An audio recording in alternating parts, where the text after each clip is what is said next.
someone is going to die. I call it a gift, if you will. It is incredibly useful to me. My ability first manifested in middle school. I was in the same class as a kid called Jake, who was a bit of a bully. I couldn't stand him. So one day, I said to him, "You're going to die on Wednesday." Jake laughed in my face and spat in it for good measure. But he wasn't laughing on Wednesday. When he opened his lunchbox,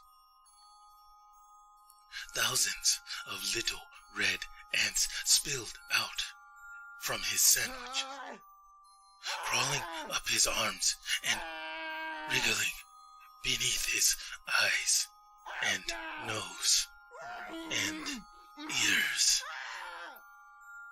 Soon he was covered in a sea of red, and I could see shadows of ants dancing in the whites. He tried to flick some off with his hand, but more kept coming. Then everybody jumped down at the same time. Jake screamed like a girl, and I could see ants marching on his teeth like braces.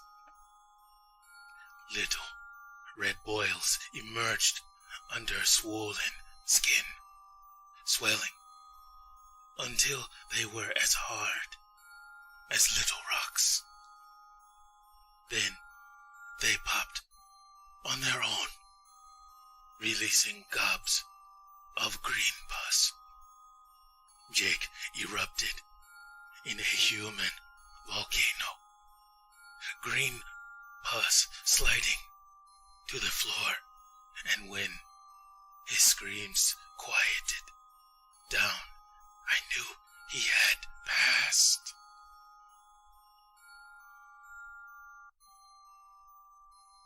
When I grew up, I decided to make a business out of it. Isn't it incredibly useful to know when and where you will die? You will be surprised. Thousands of high-profile clients come to see me in secret, in the dark, bringing with them their riches. Then I will look them dead in the eyes and tell them, "You will die tomorrow." Or maybe you will die next Monday. There is one person called Mary that I remember. She was a socialite in the upper class, all pearls and makeup and jewels. She came to me under cover of the night, with the moon sparkling through the trees. "Tell me," she whispered. I shrugged. "Later tonight. $500, please." She paid, and I could see her looking fearfully left and right, perhaps fearing she would be mowed over by a car. What she should have done instead was keep her windows locked. A cloud of ravens with sleek feathers as black as ebony and long yellow beaks came flocking in her room that night. Their beaks drilled into her skin, tearing away globs of flesh, and drank her tears. I heard they feasted until sunrise. The court ruled it as a freak accident. Of course it did. I am never caught. You see, I hated Jake, so I lured red ants in a jar with a bit of honey and dumped them inside his lunchbox when he was out buying a drink, knowing full well he was allergic to insects from a school trip. I hated Mary for being such a snob and turning her nose at me. It wasn't easy catching those ravens, but I did it. I can confidently say now that I don't just predict death. I control it. There is a common fact that's stated by the stale people at parties. We've charted more of space than our own ocean. While this is technically true, it's only really a half-truth. We've scanned enough of the ocean floor to know what's actually waiting down in those crushing pressures, inky darknesses. We've charted exactly as much as we need to. There is a reason billionaires are funding rockets and space programs. Those powerful enough to be in the know will live on. The rest of us, well, the ocean's call.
I've been working at this warehouse for the last 10 years, and I finally starting to get bored.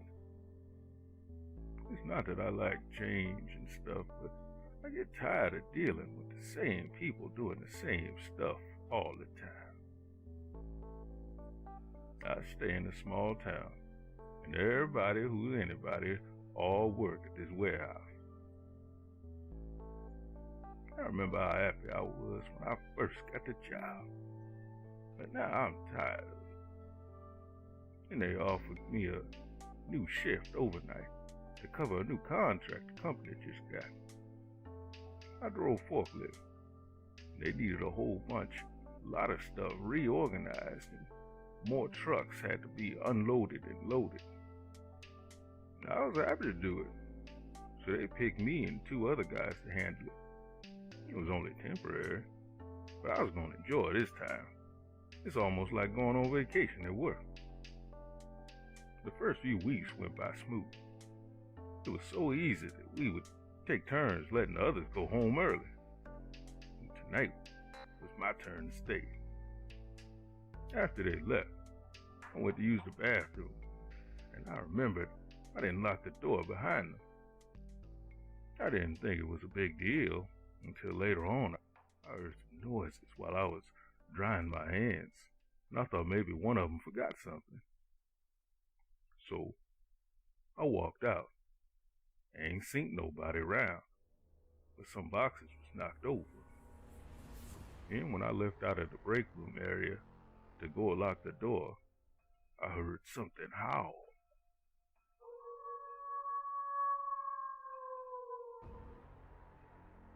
Like a dang dog or something. I turned around and I saw a giant wolf man running at me full speed. It was up on his back legs, but he was bent down at the same time. One thing about me, some folks know how to run. But me, I know how to get little.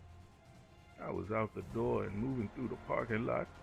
I got to my old 1997 Buick, and luckily I keep the doors unlocked because the locks be getting stuck. So I jumped right in. I put my key in the ignition and nothing happened. I forgot I disconnected the battery cable because my battery was dying for no reason. I had to get out the car and connect it in order to get the dang car started. I could see the wolfman standing in front of the car like he knew I had to get out and get it started.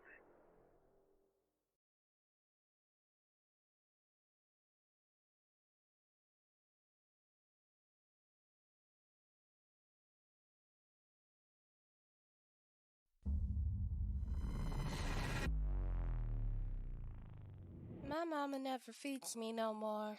She used to, but now she's so focused on moving forward, she's just about forgotten anything else. The medicine to cure, she keeps saying. When we get to Dover Station, they'll have it. They have to. That's where all the doctors gone. I don't know anything about no medicine, but when the food ran out in the last town, we had to move. Mama seems scared, and I ain't seen her like that since the day the world went out. A part of me was scared too on account of Mama, but a bigger part just wanted a warm meal, trifling comfort. It's just been so long. Mama, when are we gonna find food again? My voice sounded like a growl to me, my rumbling stomach playing tricks. Oh, Angel, I know. We're almost a ways to Dover now. They'll see you fixed up. You'll see. My mama loves me. Fat times are slim, she'll never let me starve. She even tried to feed us some when we left Dusttown, but I reckon them old Value Mart cans had gone foul. I couldn't stomach it without feeling sick, but Mama ate some to stay strong for the both of us. I just wish we'd stop just for a while. Mama's got food, I know it. But she's keeping it to herself just in case she gets hurt and I gotta go it alone. I love my mama. I hope she's right about Dover, doctors and all. If there's doctors and other folks about, there's food. We had to put the brakes on before a clearing come. Mama whispered, Stay back. Angel, there's a man up there. We need to be quiet as a church mouse. Here? Mama said all men wandering the road alone are dangerous. This one was no different. He came all bluster and violence, pointing a Winchester rifle like the kind Daddy had before the cities was damned and the graves was empty. Move out of the way, or you both die. He hollered. His hands shook, more fear than hate. He had food. He was afraid we'd take it. I looked to Mama after the first shot went wide. The rifle clicked with the second. Go on, baby, she said, taking the muzzle off my face. He did have food. I savored every bite from scream to silence. Around 170 pounds, bones and all, but I only took a starving share. When I was good and fed, I told Mama thank you, that I loved her, and that together we'd never starve. But she just looked scared again, like she was listening to the wind for the next monster to cross our path. It's okay, Mama. Now I can be strong for both of us. And medicine or not, Dover Station will have food. You'll see.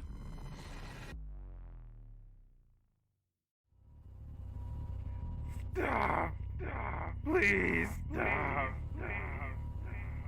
His desperate appeals faded into a faint whimper. Stop! Stop!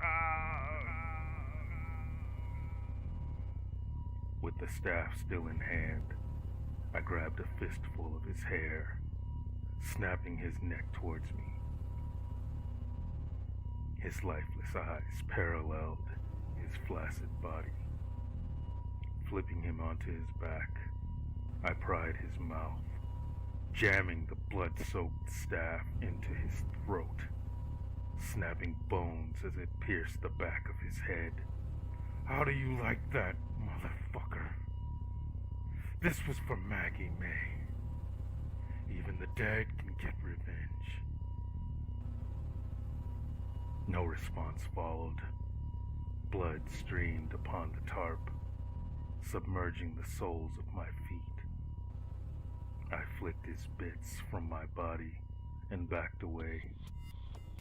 I released the baton and watched it crash onto the floor, bouncing several times before resting in a puddle of blood. The breather beckoned. I clutched a soaked pack of cigarettes from the coffee table and removed the stick. The wet paper between my fingers, impossible to light, and the lighter had suffered the same fate. Tapping dislodged the clots from the flint, and several spins produced a flame. I extinguished the cigarette in his eye, situated his body onto the tarp, and towed it into the bathroom, setting it parallel to the bathtub.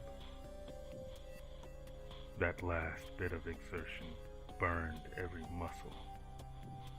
Starved for rest, both hands struggled to negotiate a faucet turn. A steady stream to my face awoke the skin, sending chills along my scalp and back. Scrubbing feverishly failed to win the match against the dried blood glued to my body. I swiped the toothbrush from the sink and, with determined precision, scoured. The saturated bristles, now red, curled, and the drain clogged. I scooped his bits onto the tarp, then studied the channeling whirlpool to the sewer. The laborious exfoliation reignited the torch within my muscles, body beckoning for medication. I searched the vanity for a remedy, but none existed. Refilling the shelves a future priority. The next best options, cocaine and alcohol, awaited in the kitchen. Good to numb, but not to cure. Then again, I'll never be cured. You have heard people say that artists are tortured souls. Perhaps it would be more accurate to say that some tormented souls are artists.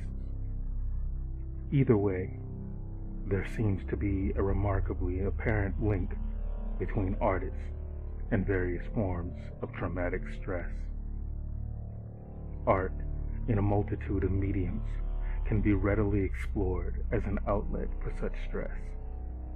It is readily available as a coping tool, even to those who may not feel that they have any artistic skill whatsoever.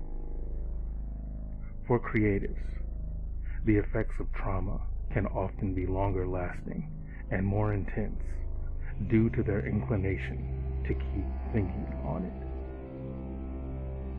Something I have often thought about over the years is the experience I had watching my very first horror movie in a theater. You may have heard that the devil wears ruby-colored pajamas. You've probably seen artist depictions of the devil wielding a three-pronged pitchfork, ready to jab some jabroni in the ass cheeks. I cannot speak on what the devil does or does not wear to bed, but my childhood self could tell you with absolute certainty that the devil did not use a three-pronged pitchfork. No, the devil owns a chainsaw. I was a child, younger than 10 for certain. My legal guardian took me to a movie theater somewhere in San Francisco's Mission District to see the Texas Chainsaw Massacre. Can I have some Reese's Pieces? What started out as a fun theater visit, just like the one I was previously taken on to see the movie Bambi for the first time, would soon prove to be far from it. Thank you. I remember the coercive smell of hot buttered popcorn sold in striped cartons, a scent that I still to this day mentally associate with going to the movies. In my covetous little hands, however, I held the treat that I could never seem to get enough of after seeing the movie E.T. the Extraterrestrial. Reese's Pieces. The carpet of the lobby was carmine, with grand patterns sewn into it, seemingly extending the length of the building's interior in all directions. The cushioned chairs inside the theater were a dusty maroon color, with spring-loaded seats that flipped up when you stood up. My legal guardian led me by one hand as I held my Reese's Pieces in the other, to where we found our seats, somewhere near the aisle in the middle. I hopped up onto my seat, my legs dangling above the sticky theater floor below. I would have been jabbering on to deaf ears about the Smurfs or some other Saturday morning cartoon I watched religiously back then, whilst filling my face with the candy-coated, peanut buttery goodness. And before long, the lights dimmed. The coming attractions showed, and the Chainsaw Massacre began.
The next thing I remember is coming to my senses outside of the movie theater, crying hysterically, shaking,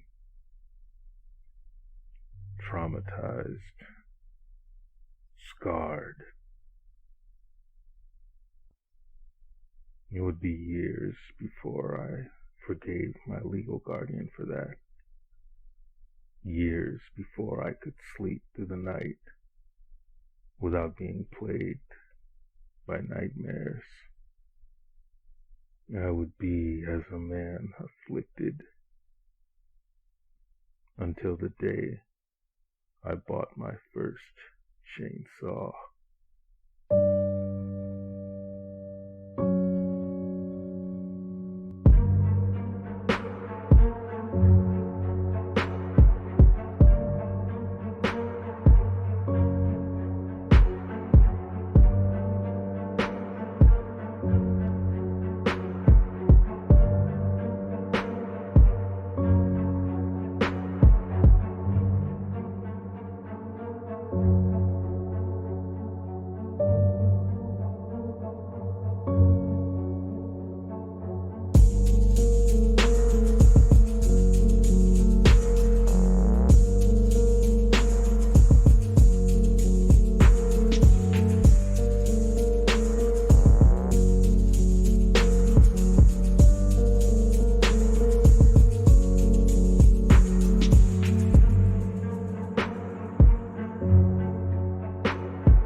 So this is a story of something that happened to me while I was hitchhiking with my dog out in Northern Cal. I was hitchhiking with another couple and their 3 dogs. I'm going to refer to them as Stone and his mama because for the life of me I can't remember her name. We were just coming out of Garberville. We were doing some trimming work up there and feeling pretty good about life, had a bunch of green in our pocket and having a damn good time. And we were headed down to the Sequoia National Forest down in SoCal to do some camping. And we were coming just outside of Eureka. We got picked up in a small little town. And there's this guy in like a really nice like silver truck. And it was one of those like 2 doors with like the extended cab. And seemed like a pretty nice dude when he picked us up. He had like a whole bunch of furniture and stuff in his truck, so we just assumed he was like moving. And he's like, I know I got a lot of stuff in, but I can squeeze you in. And we pile in, and we get our dogs in, and we get our gear in, and get ourselves in, and like. This guy starts chatting us up, and he's like driving down, Northern Cal. Everything's like a windy, twisty road, especially, when you get closer to the 101. And like he's like rolling the joints, he's driving and like chatting us up. We're feeling pretty fucking good about this ride. You know, and it's pretty dark by the time we hit, you know, this little town just north of Mendo. And he's like, well, why don't you guys come stay with us, with me tonight? You know, I can drive you down to Mendo in the morning. We're like, oh yeah, sure, man. You know, why not? You know, thinking we might get fed, get a shower, why not? And so he starts driving a little ways outside of town. And it's like one of those little country roads where there's like the occasional spotlight on the road, like street light. And he pulls up to like this really nice, it's double wide, and like we're kind of excited. And he's like, all right, guys, hold on a minute. You're gonna have to hang out here. I need to talk to my buddy. Now, as he talks to his buddy, there's like this camper, like an old school camper parked in like the backyard of this place. And it's got one of those like property street lights. And he goes up to the front porch and he's like talking to this guy. This guy's like hanging in the shadows, you know.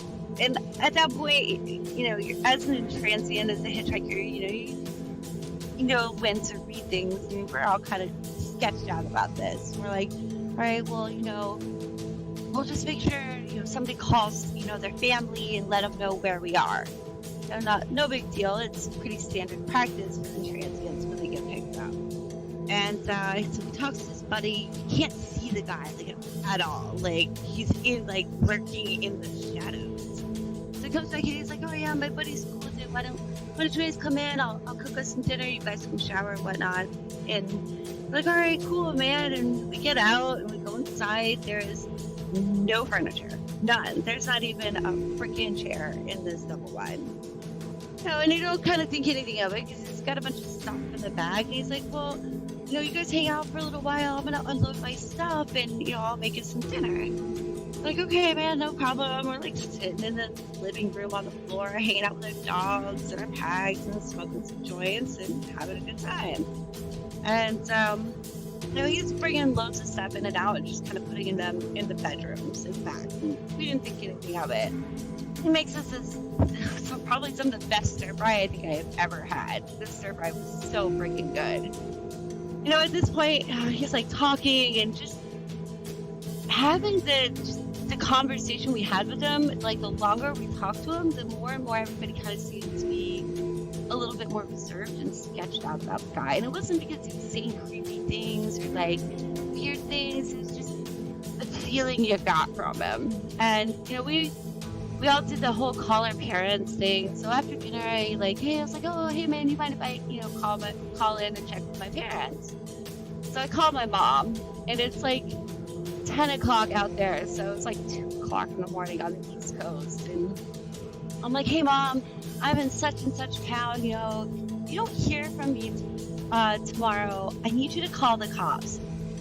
I mean, it's like nothing no mother ever wants to hear from her hitchhiking daughter. She's like, what is going on? I'm like, mom, calm down. Just try to be safe about it. If you don't hear from me, but like noon tomorrow, I need you to call this city's cop station. I don't remember the name of the town.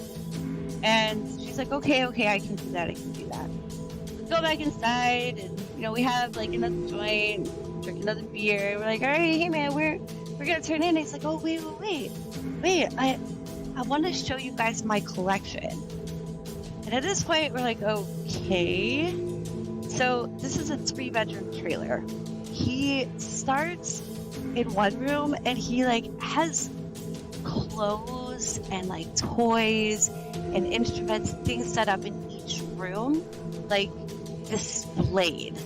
You can't touch anything, you can't have anything, but he wants you to see it and know it's there. So at this point, like, all of your basic instincts are going, this is fucking creepy, this is really fucking weird, what is going on? So in the last bedroom, there is all of these family portraits. There must have been like 10 to 15 of them. And there are all these family portraits, and he's not in any of them. Like, we're super freaked out at this point. Why do you have all these family portraits when you're not in any of them? So now, you know, Stone, his mama, and myself are like really fucking freaked out. You know, we're debating whether or not to stay there, and we're trying to be like discreet, you know, like, should we just bail on this guy? Like, this is super fucking weird. Like, oh my god, what is wrong with this guy? Is he gonna murder us? Like, what the hell is going on? And we're like, he's like, alright, well, let me show you guys to your room. Now, as he shows us to one of the rooms, as we walked in, Stone and his mama were ahead of me with their dogs and packs. And then I walked in last with my dog in here. And as I have to look down at the door handle, the lock is on the outside of the door handle. Not on the inside like it should be, but on the outside of the fucking door handle. At this point, like, I like grab Stone, I'm like, Stone, look at this, and show him the door handle. And like now we're like really freaking out. And like me, myself, and his girl, like in the back corner, farthest from the door, and Stone's like standing there, you know, in between us and the door, and we're like really talking about what the hell we should be doing, because this is super sketchy. You know, this is how like hitchhikers go missing and shit. And he comes into the room and he points at me and he's like, "You're coming with me." I was like, "Oh no, man, I'm sorry, I don't roll that way. Like, I'm not that kind of intransient. Like, I'm not that kind of hitchhiker." He's like, "Oh, you're coming with me," and like getting visibly angry. And I was like, "No, man, I'm not going with you. That's not gonna happen." And he like takes a step towards us, and Stone like shoves him against the wall and just yells, "Grab your shit!" We scooped up packs, dogs, everything, and we're out that front door in 5 fucking seconds. Like, super freaked out. Here we are, 3 transients in the middle of nowhere, running down like this paved country road, like freaking out. And all of a sudden we could hear him hop in his truck and start driving down the road. At this point, I yelled scram, and everybody jumped off into the woods in opposite directions, just hiding.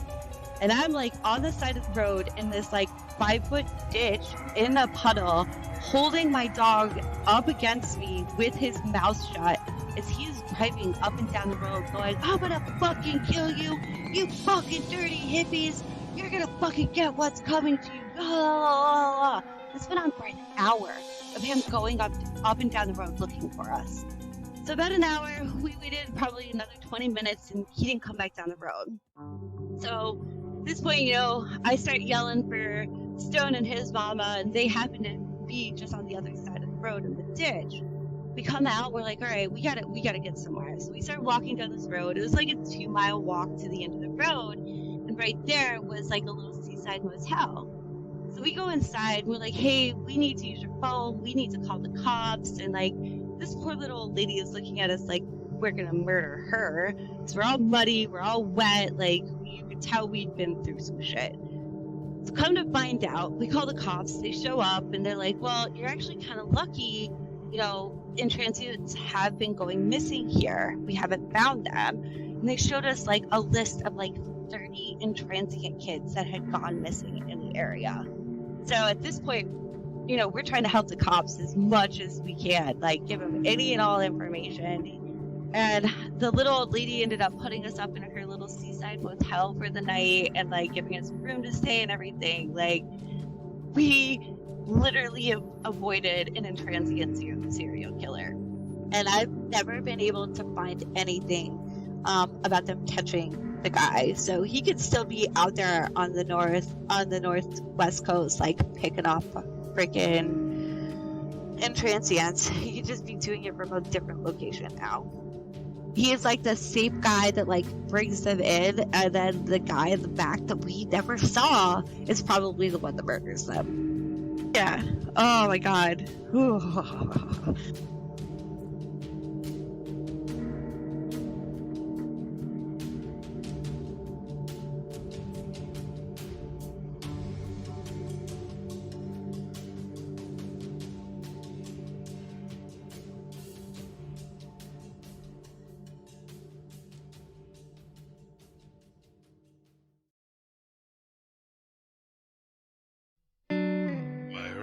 Memories are of the water bowl, its silvery metallic surface and wide flange. Spike was a heavy drinker too. I used to watch him drink with amazement at how much water he could move into his mouth with that big tongue of his. Of course, He was a lot bigger than me, being a pit bull and all. I was a young mutt. At least, that's what the masters always called me. Spike used to snap at me if I tried to drink when he was around, so I'd have to wait until he was finished. He slobbered a lot, too. There was always a film on the surface of the water, but I got used to it. Feeding time was always an anxiety insider as well. If Spike was protective of the water bowl, he was super protective of the food dish. He nipped me hard enough to draw blood on several occasions when I tried to sneak a bite while he was eating. Eventually, the masters got me my own dish, and they'd almost always feed us at the same time. Otherwise, Spike would eat all of his food and then eat mine. The masters were smart that way. Eventually, I got bigger, and me and Spike, we became better friends. I think it had something to do with the fact that I had grown as much as I had and could come closer to holding my own. I didn't wait on him to drink anymore either, and he didn't snap at me the way he used to. He'd wait his turn, like friends should. He also came to be very protective of me. On the rare occasions we got to go out of the fenced-in yard, we'd come across other dogs. He'd always put himself between me and them, wouldn't let them get close to me. That made me feel good. One day, the female master brought one of her friends over for supper. They ate, laughed a lot, and then they fed Spike. But they didn't feed me. I was confused. So confused I made a huge mistake. Or so it seems now. The lady master's friend reached down toward me, like maybe she meant to pet me. But I didn't know what she was up to because I was confused and really hungry. So, I bit her hand. I bit it hard, too. Hard enough to draw blood. Then, there was a lot of scolding. A lot of apologizing to the lady. And then she left. It was a bad rest of the night. They never did give me my supper. The next day, several policemen showed up with some people from Child Protective Services. The Child Protective Services people took me away, and that night I had to sleep in a strange house in a bedroom with 2 other children. I'm still confused. I don't like it here. I miss Spike.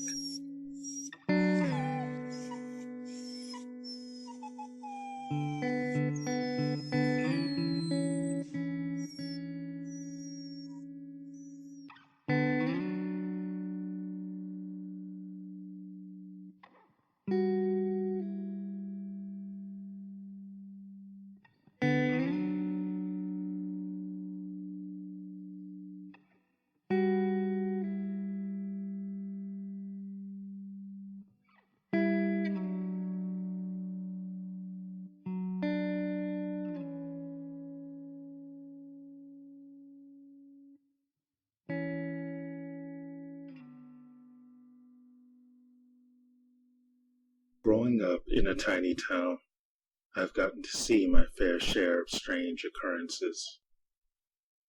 Weirdness seemed to come and go like the seasons. But one thing stays constant: the axe in my neighbor's tree stump. If you are from the city, or just visiting for the first time, you'd be forgiven for thinking it was some kind of decoration piece. Something akin to a wood carving or yard art displayed in front of Sally's house for tourists to see. But that axe is a reminder that we have a burden in this town. When Sally first was given that axe, her grandparents tried to warn her, no one gets to leave this town. Her husband left to move away, and at the time, she didn't believe the stories either. She took it up in her hands, let out some stress, and felled that tree in her front yard. When her husband came home to kill her kids and her, she took up the axe again. When the spirits sent him back 2 years later, holding his head in his hands to try taking their lives again, the axe was waiting.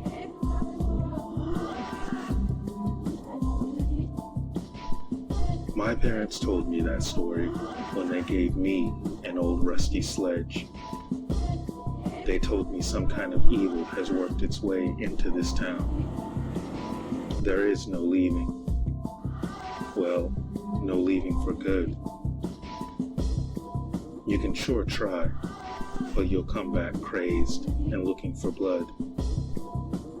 After you're put down or had your fill, your family will have to keep putting you down for generations. The old tools have some evil of their own. The blood and sweat of generations seems to be the only thing that'll keep them down for long. I don't have the boldness to leave my tool in the yard, but Sally's axe helped steel my resolve. I know my uncle and great-grandma will be coming soon. I know what I'll have to do.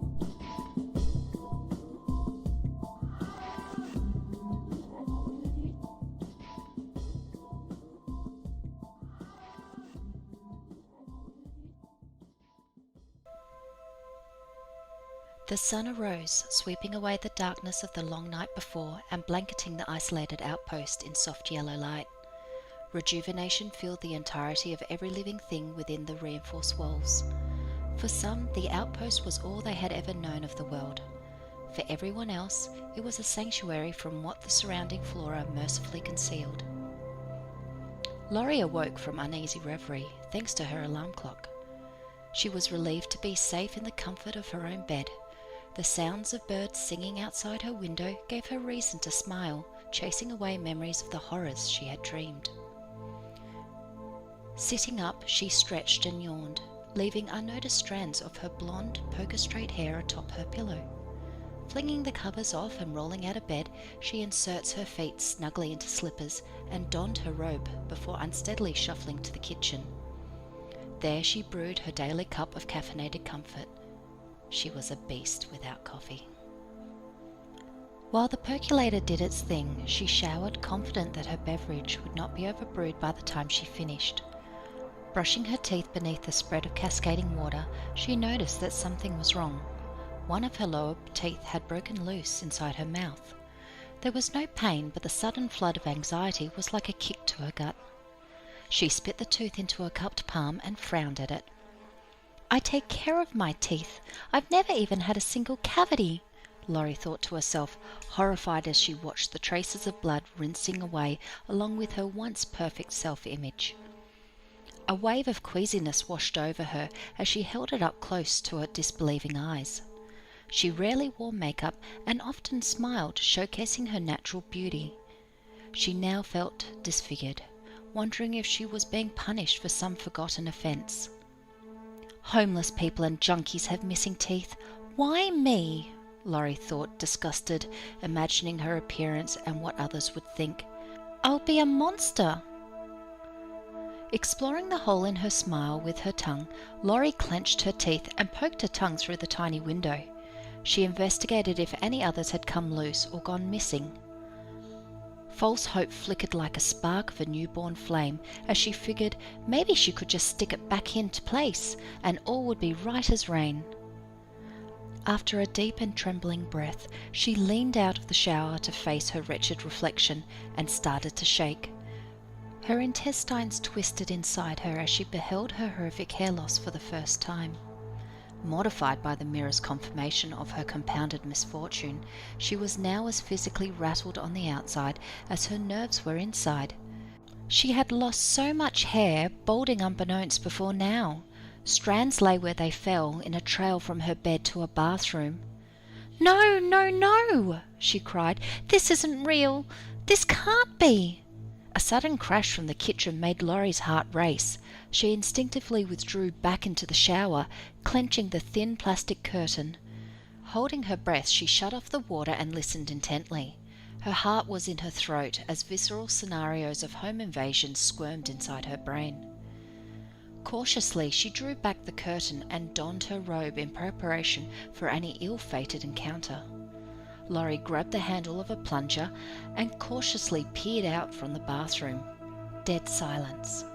Standing behind the bathroom door, she scanned the living room and what she could see of her bedroom for what felt like forever. Laurie contemplated her next move. She could try to surprise the intruder, she could run to the phone and call for help, or she could just dash for the front door and hope to get away. Her head spun.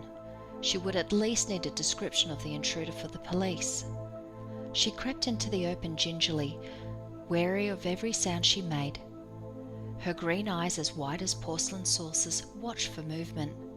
Her heart nearly burst in her chest by the time she mustered the courage to peer around the corner into the kitchen where she assumed certain demise lay waiting.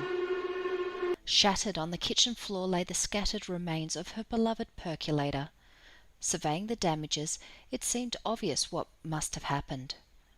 "Stupid!" she scolded, abandoning her plunger and starting to clean up the mess. Although now even more down in the dumps, she was thankful for not being present when the percolator's pressure caused it to explode. Broken glass, metal components, and wet coffee grounds littered the area, oddly reminiscent of her dream. How many times has she meant to clean out the filter, only to look at the clock and say, "Shit!" She realized she was now running late. The mess would have to wait until she returned that evening. Each age is a dream that is dying, or one that is coming to birth. Beast by Angoleiro.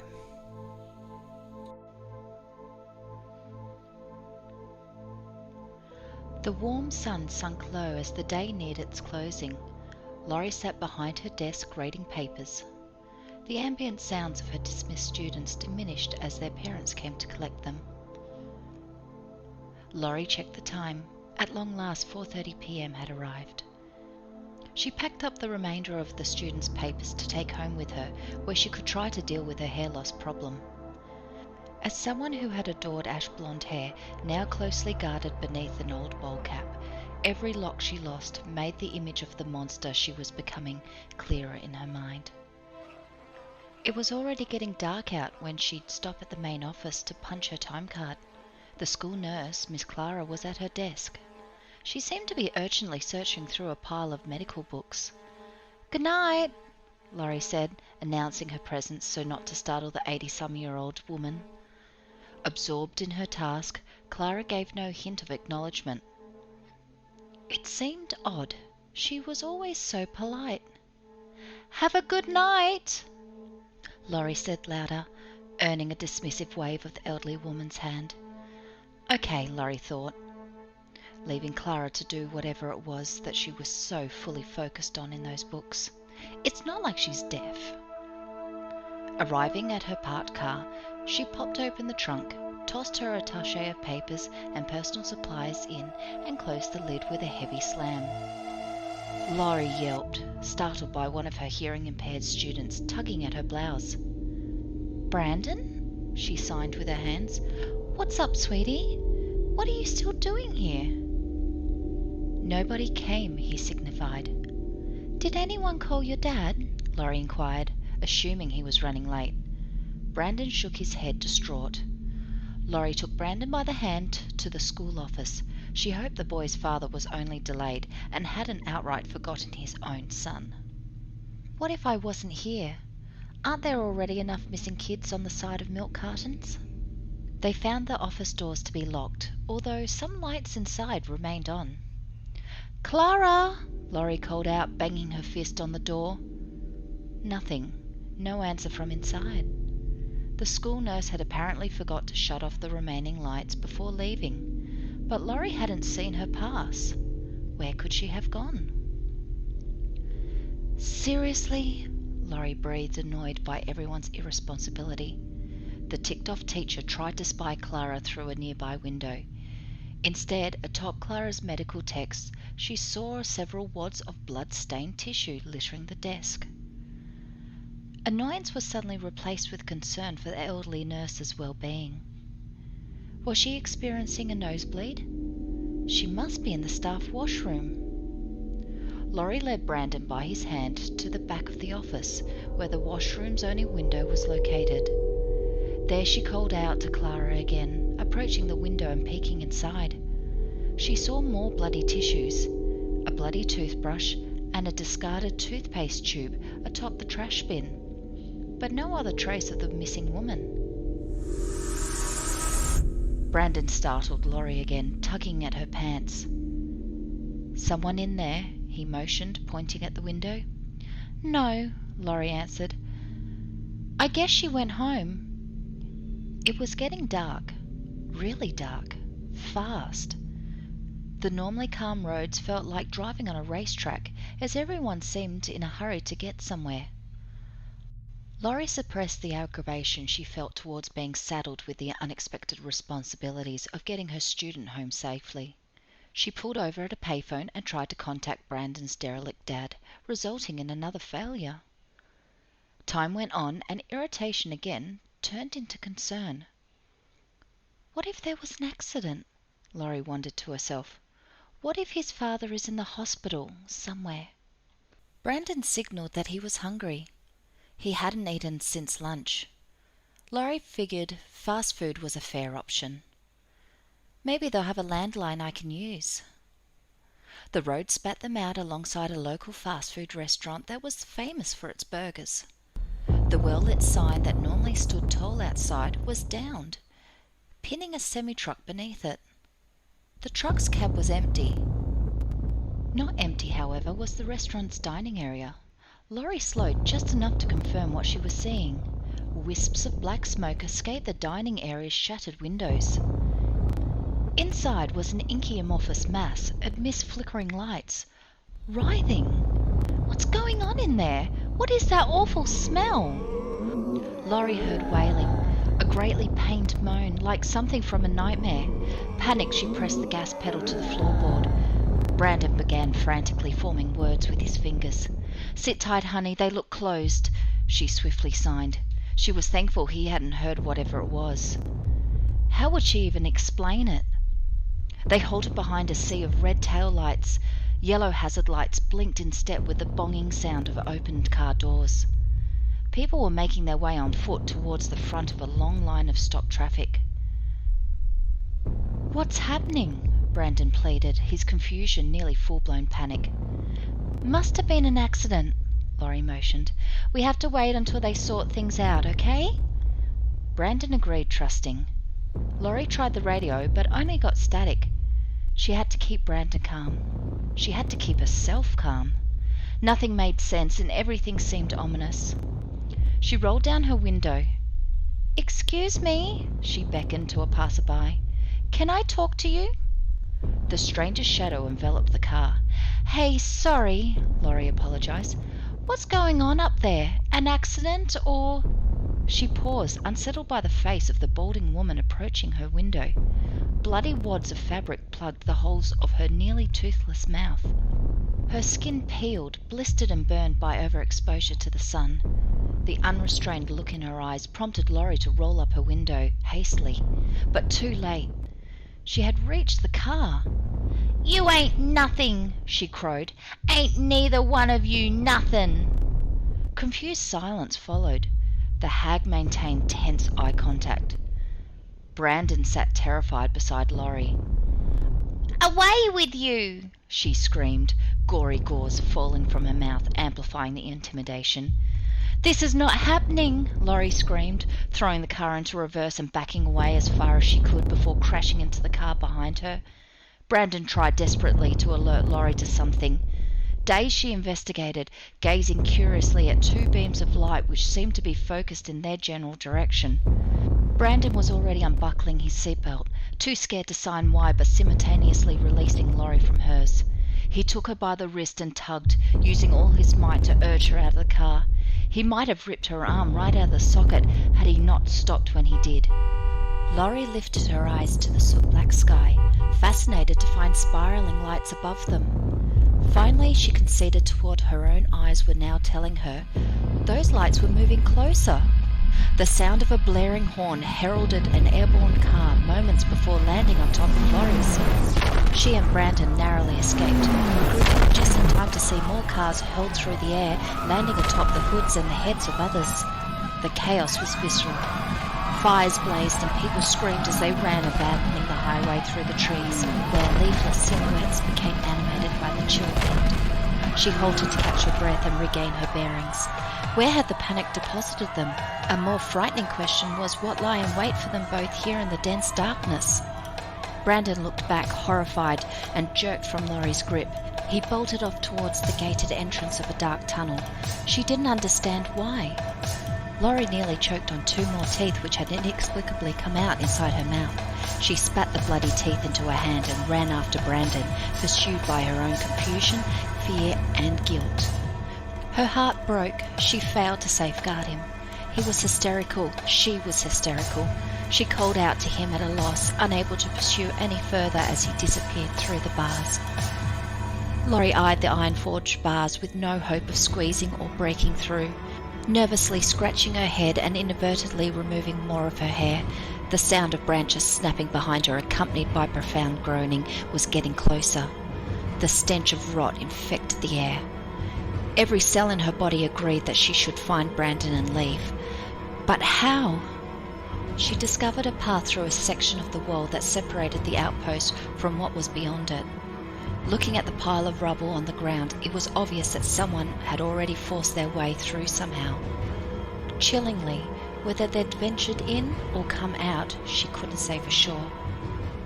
With few options, Laurie ducked inside where she navigated a labyrinth of topsy-turvy tunnels, where the very law of gravity appeared to be little more than a suggestion adhered to in intervals. The system of shafts was sparsely lit by flickering gelatinous bugs of some sort, socketed into cracks along the rounded walls. They reminded her of fireflies, but without wings and wrong somehow. Their patternless strobing revealed impressions which sent a chill down her spine. They struck her as strangely cautionary, rather than decorative. They looked like palm prints with irregular numbers of fingers. She prayed she'd find Brandon alive and intact within this maddening maze.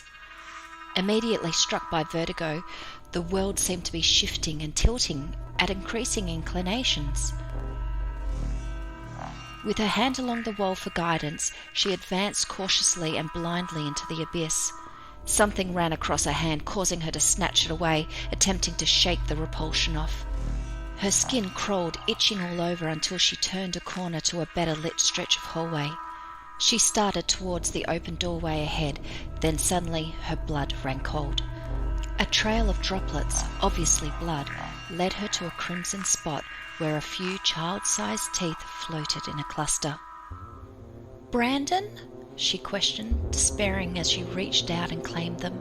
She trudged up one path and down another within the seemingly inside-out, upside-down nightmare, failing to notice any method to the mad surroundings, nor anything which would suggest that she was in some thing's strange dwelling. She covered her mouth with both hands, gagging on the scream that bubbled in her throat. She couldn't comprehend the horrid sight labouring towards her, supporting its upper body on two elongated, sinewy arms. Smaller arms gripped the walls and ceiling, helping it to squeeze into the hallway. Possessed by panic, Laurie ran until she could not continue upright. She crawled, managing to reach a wall that she used to rest her back against. She could hear it again. She could smell its stench. It was getting closer. "I'm going to die," It's going to kill me and it's going to hurt. Like whispers in her mind, thoughts of her impending doom became louder than her own scream would have been, had fear not muted her. Laurie concealed herself in a shadowy corner as best she could and held her breath, waiting for her fate to be decided. The light cast the shadow of some towering fiend, hunched over and fighting against itself in unsettling ways. She stayed hidden, eyes closed to avoid seeing it again, emerging only after the moaning became distant. To her shock, Brandon cautiously crept into the open, unaware of the danger. Heart in her throat and fearing the abomination's return, she stepped forth and revealed herself, beckoning him. Arms wide open, they embraced, shedding tears of joy. "Don't you ever run away from me again," Laurie signed. Brandon nodded, both of them noticing how each other were visibly missing patches of hair. It was as if they were both wasting away, bit by bit. "Open your mouth," she signed, anticipating the worst, yet compelled to see with her own eyes what she suspected. He complied, revealing several teeth were now missing. Laurie gasped, losing more teeth in the process. It was horrifying, yet not as horrifying as watching the boy beginning to fall apart in her arms.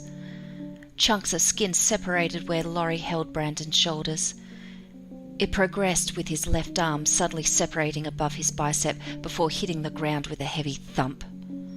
Laurie backed away, horrified and guilt-riddled, thinking herself to blame for this horrific misfortune. She watched in disbelief as his destruction continued. Brandon's legs buckled, his small body falling to the floor in a heap. His remaining arm shuddered under the stress of holding up his torso. Slowly he lifted his head, and his eyes asked what his remaining fingers could not. Why? Laurie started towards him, whether to comfort him or to collect his pieces, neither would know. That was when it returned. Emerging from the darkness as before, they were now faced a hideous face. It had teeth, so many teeth, both large and small, embedded randomly in swollen gums. In its drooling maw it held a large rusty chain, or rather the chain appeared to hold it, partially restrained and unable to free itself from the uncomfortable coils. The malformed monstrosity's mass invoked claustrophobia. Its breathing quickened, stacking the layered stench of its breath with every exhalation.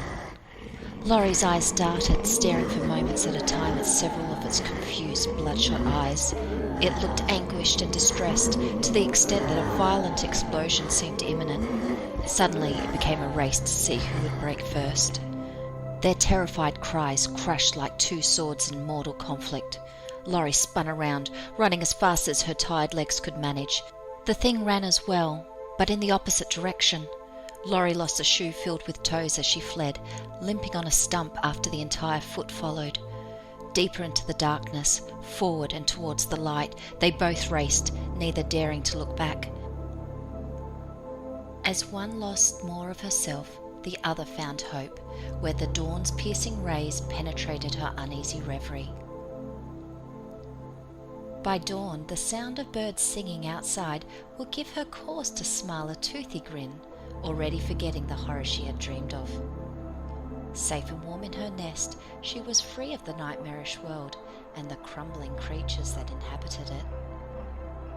As per her regular routine, she would proceed to slowly raise her upper body and crawl towards the kitchen, where she would brew her daily cup of caffeinated comfort.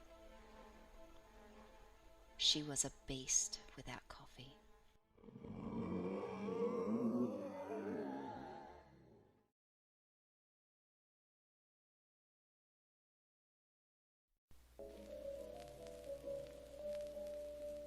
You can never get the nose quite right, the minister remarked, standing over the casket.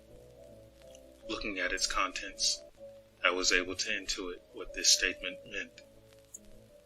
The minister turned to me and continued. Jay fought valiantly for our country. Don't forget that. This was just one of the sacrifices he had to make. In passing, I'd always noticed the irregularities. I had just never inquired on their nature. Now, however, answer to those questions lay bare. The war to end all wars took a toll on all of us. Jay was a good soldier. The receptacle began to close, its lid grinding against the hawthorn wood. Once its advance halted, they smothered the military sarcophagus with its proper flag. Jay was a good soldier, but now Jay was just a soldier. I asked the minister who undertook the task of repairing Jay. Why, the handiwork's none other than the fine gentleman over there, Dr. Harold's. He'd served in the armed forces for years. Then he came back to help those on the front lines after his tenure. He's seen all the faces of war. Upon pressing the doctor, he revealed, Yes, we crafted them with the finest military-grade plastics. He was an early case, so we lacked some experience crafting plates. The rest of our military eventually improved our facial prosthetics. He walked with our faces, produced by the great American war engine. It's beautiful what us people can do if we put ourselves together to work towards a goal. He sat there with an abstruse pause, as if there was more. I waited.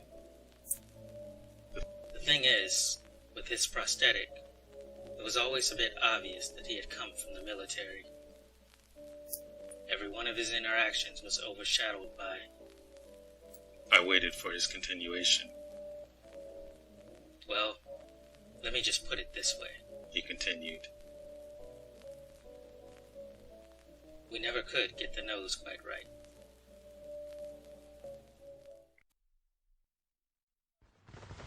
Amid the thick smoke and gunfire, Private Gregory aimed his musket rifle at a greyback, the enemy of the Union, and fired. Then he repositioned himself as bullets whizzed about. Just as the young soldier settled, something hit his shin and he fell. The screams, the cries of men and sounds of war continued. It drowned the private's yelps, and it wasn't long before he lost consciousness. By some miracle, Private Gregory woke to find himself on a makeshift bed. And the smells made him gag. The smells of rot, and blood, and horses, and waste greeted him, at last. And he looked around. There were wounded men everywhere, sheltered beneath white tents. Horse-led wagons carried the wounded fresh from the battlefield, and the nurses and surgeons and aides scurried, here and there. After a good look, Gregory guessed his location. A field hospital. Later, the surgeon checked the young soldier's lower left leg, tourniqueted it with rope, probing it with blood-soaked, unwashed fingers. His apron, too, was stained red and brown. Gregory grimaced as the surgeon shook his head, and asked for strong whiskey to a nearby aide. Soon the private felt funny, as 10 strong hands held him down. Then, the devil's work began.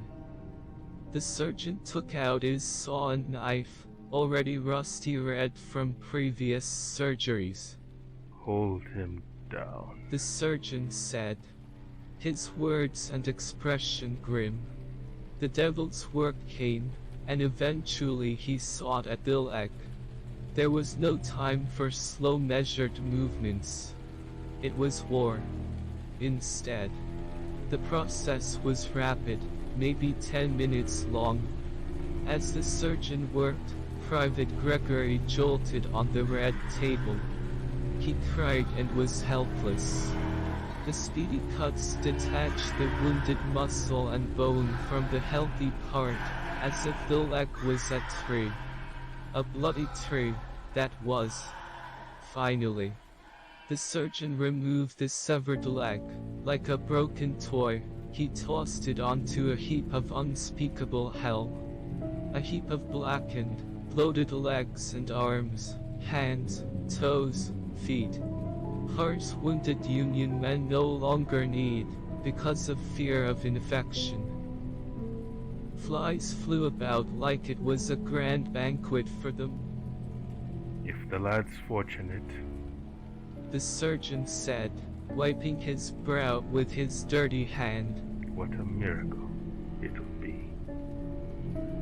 The ordeal was done, and another began almost immediately. Private Gregory eventually joined the other wounded soldiers waiting for the train to another hospital. While waiting, one soldier asked him for his name and unit. He also asked him where he came from. North Carolina, said Private Gregory. Not all people there agreed. I'm one of them folks. Don't think of me as a reb. There's not enough, either. Those words caught Gregory's attention. He saw the drunk soldier's arm strapped down. The surgeon knifed it, sawed it. He finished, and again, like a broken toy, he tossed the now useless arm onto a heap of hell. He wiped his dirty hands on his dirty apron, and continued the devil's work. Thanklessly. My brother JC was born without a face. It was kind of a big deal at the time. He even made it to the local newspaper. But the next day, old man Jenkins came into possession of a pig with 3 tails, so everybody quickly forgot about JC. Can't you cut him some eyes at least? Paul asked Doc Faraday. Afraid it doesn't work like that, Wade, the doctor told him. Might just cut into his brain by accident. Could give them specialists over at Fletcher H a call, though. Nah, I ain't doing that. I don't want the attention, Paul said, and so they did. For a while, though, maybe I wanted that. To be found, to be seen by somebody else. But I guess I didn't have it half bad. I had my own room after all, and sometimes I even got to see the sun. Paul didn't like JC much, so he lived in the hole most of the time. I already felt bad for him having no face and all, but he got most of the beatings, and I don't think he ever lived a day without a broken bone inside of him somewhere. I cry a lot, and if it wasn't for Ma, I guess I'd have done what Eurydice did, and just stopped eating and drinking until it didn't hurt no more. Ma'd hold me tight every night after Pa finished beating JC, and she wouldn't leave until I fell asleep. I learned the truth. It was a night like most others. Pa'd been roughing up JC down in the hole. He wasn't done violencing, so he figured he'd hurt me some too. I was used to it by then, so I let him kick me around for a while. I don't think he even managed to break anything before Ma stormed in. I'd never seen my pa afraid. It just wasn't the face he'd wear. But that night, he turned into a sniveling, snot-nosed little kid right in front of me. It can't be, he mumbled. You ain't real. You're fucking dead. Ma didn't speak a word, and I didn't understand what he was on about. She wasn't dead. She'd always been there. But then she changed. Her face melted away like lumpy blood butter. Liquid flesh dripping to the floor. You! My paw snarled viciously. You killed her. You fucking freak! She died the moment you came out of her. He wasn't afraid no more, but it was too late. JC swung the axe true. It got stuck deep in Paul's neck. He bled out in anguish and fear, and it was the happiest day of my life. We tossed him in the hole, covered it forever. It's just me and JC now, and we survived just fine. We still get Paul's disability checks, and sometimes when people come around, it's like Paul's still here, you know? Well, his face anyway. If you enjoyed tonight's Scary, and it is your first time here, consider subscribing and click the bell for all notifications. Hit the like button and share this episode everywhere. Tune in next Friday for another episode of The Scary Show.